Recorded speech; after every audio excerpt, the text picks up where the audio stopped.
Bilangan pasal 22 ayat 21 sampai dengan 41. Lalu bangunlah Bileam pada waktu pagi, dipelanainya keledainya yang betina, dan pergi bersama-sama dengan pemuka-pemuka Moab. Tapi bangkitlah murka Allah ketika ia pergi, dan berdirilah malaikat Tuhan di jalan sebagai lawannya. Bileam mengendarai keledainya yang betina, dan dua orang bujangnya ada bersama-sama dengan dia. Ketika keledai itu melihat malaikat Tuhan berdiri di jalan dengan pedang terhunus di tangannya, menyimpanglah keledai itu dari jalan dan masuk ke ladang. Maka Bileam memukul keledai itu untuk memalingkannya kembali ke jalan. Kemudian pergilah malaikat Tuhan berdiri pada jalan yang sempit di antara kebun-kebun anggur dengan tembok sebelah menyebelah. Ketika keledai itu melihat malaikat Tuhan, ditekankan-nyalah dirinya kepada tembok, sehingga kaki Bileam terhimpit kepada tembok. Maka ia memukulnya pula. Berjalanlah pula malaikat Tuhan terus dan berilah ia pada suatu tempat yang sempit, yang tidak ada jalan untuk menyimpang ke kanan atau ke kiri. Melihat malaikat Tuhan, meniaraplah keledai itu dengan Bileam masih di atasnya. Maka bangkitlah amarah Bileam, lalu dipukulnyalah keledai itu dengan tongkat.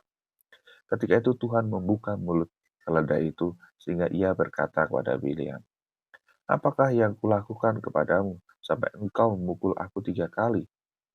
Jawab Bileam kepada keledai itu, "Karena engkau bermain-mainkan aku. Seandainya ada pedang di tanganku, tentulah engkau kubunuh sekarang."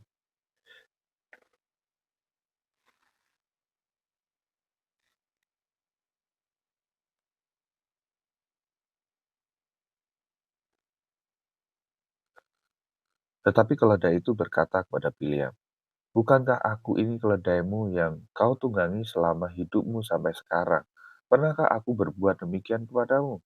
Jawabnya, "Tidak."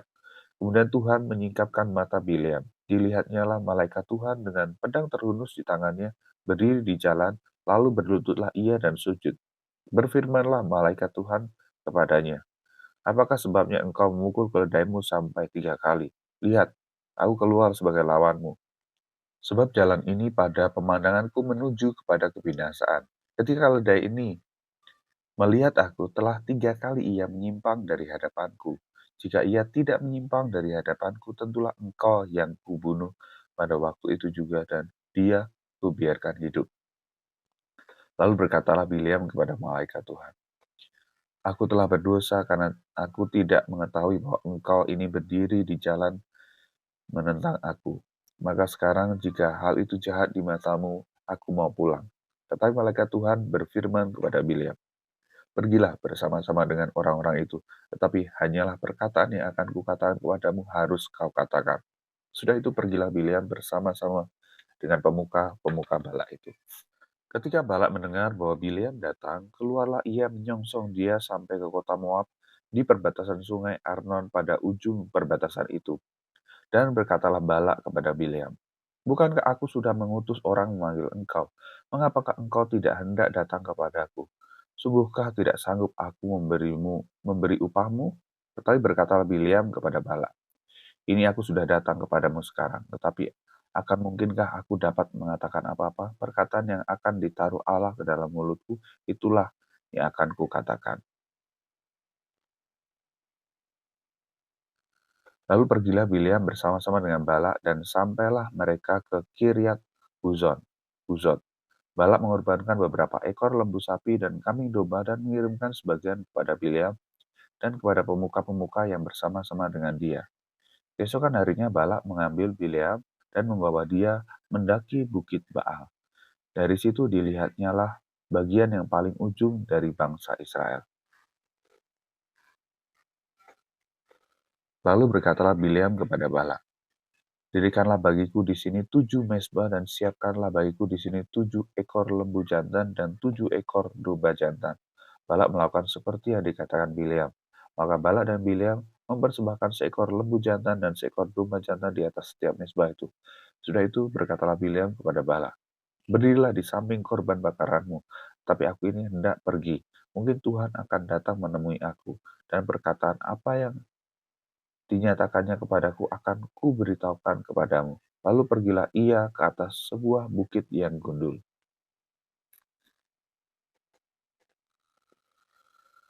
Maka Allah menemui Bileam. Lalu Bileam berkata kepadanya, "Ketujuh mezbah itu telah kuatur, dan kupersembahkan seekor lembu jantan dan seekor domba jantan di atas setiap mezbah." Kemudian Tuhan menaruh perkataan ke dalam mulut Bileam dan berfirman, "Kembalilah kepada Balak dan katakanlah demikian." Ketika ia kembali, maka Balak masih berdiri di situ di samping korban bakarannya bersama dengan semua pemuka Moab. Lalu Bileam mengucapkan sanjaknya, katanya, "Dari Aram aku disuruh datang oleh Balak, Raja Moab, dari gunung-gunung sebelah timur. Datanglah," katanya, "kutuklah bagiku Yakub, dan datanglah kutuklah Israel. Bagaimana aku menyerapah orang tidak diserapah Allah? Bagaimanakah aku mengutuk yang tidak dikutuk Tuhan? Sebab dari puncak gunung-gunung batu aku melihat mereka. Dari bukit-bukit aku memandang mereka. Lihat, suatu bangsa yang diam tersendiri dan tidak mau dihitung di antara bangsa-bangsa kafir. Siapakah yang menghitung debu Yakub? Dan siapakah yang membilang bondongan-bondongan Israel? Sekiranya aku mati seperti matinya orang-orang jujur, dan sekiranya ajalku seperti mereka." Lalu berkatalah Balak kepada Bileam, "Apakah yang engkau lakukan kepadaku ini? Untuk menyerapa musuhku lah aku menyebut engkau, tetapi sebaliknya engkau memberkati mereka." Tapi ia menjawab, "Bukankah aku harus berawas-awas supaya mengatakan apa yang ditaruh Tuhan ke dalam mulutku?" Lalu Balak berkata kepadanya, "Baiklah, pergi bersama-sama dengan aku ke tempat lain, dan dari sana engkau dapat melihat bangsa itu. Engkau akan melihat hanya sebagian, hanya bagiannya yang paling ujung, tetapi seluruhnya tidak akan kau lihat. Serapalah mereka dari situ bagiku." Lalu dibawanyalah dia ke padang pengintai, puncak gunung Pisgah. Ia mendirikan 7 mezbah dan mempersembahkan seekor lembu jantan dan seekor domba jantan di atas setiap mezbah itu. Kemudian berkatalah ia kepada Bala, "Berdirilah di sini di samping korban bakaranmu, sedang aku hendak bertemu dengan Tuhan di situ." Lalu Tuhan menemui Bileam dan menaruh perkataan ke dalam mulutnya dan berfirman, "Kembalilah kepada Balak dan katakanlah demikian." Ketika ia sampai kepadanya, Balak masih berdiri di samping korban bakarannya bersama-sama dengan pemuka-pemuka Moab. Berkatalah Balak kepadanya, "Apakah yang difirmankan Tuhan?" Lalu diucapkannya lah sanjaknya, katanya,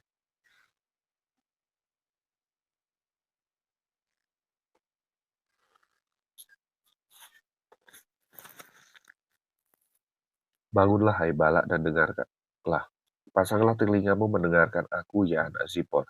Allah bukanlah manusia sehingga ia berdusta, bukan anak manusia sehingga ia menyesal. Masakan ia berfirman dan tidak melakukannya, atau berbicara dan tidak menepatinya? Ketahuilah, aku mendapat perintah untuk memberkati. Apabila dia memberkati, maka aku tidak dapat membalikkannya. Tidak ada ditengok kepincangan di antara keturunan Yakub, dan tidak ada dilihat kesukaran di antara orang Israel. Tuhan Allah mereka menyertai mereka, dan sorak-sorak karena raja ada di antara mereka.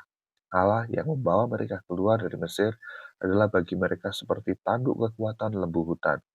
Sebab tidak ada mantra yang mempan terhadap Yakub atau tenungan yang mempan terhadap Israel. Pada waktunya akan dikatakan kepada Yakub, begitu juga kepada Israel keajaiban yang diperbuat Allah. Lihat, suatu bangsa yang bangkit seperti singa betina dan yang berdiri tegak seperti singa jantan, yang tidak membaringkan dirinya sebelum ia memakan bangsanya dan meminum darah dari yang mati dibunuhnya." Lalu berkatalah Balak kepada Bileam, "Jika sekali-kali tidak mau engkau mencerapah mereka, janganlah sekali-kali memberkatinya." Tetapi Bileam menjawab Balak, "Bukankah telah kukatakan kepadamu, segala yang akan difirmankan Tuhan, itulah yang akan kulakukan."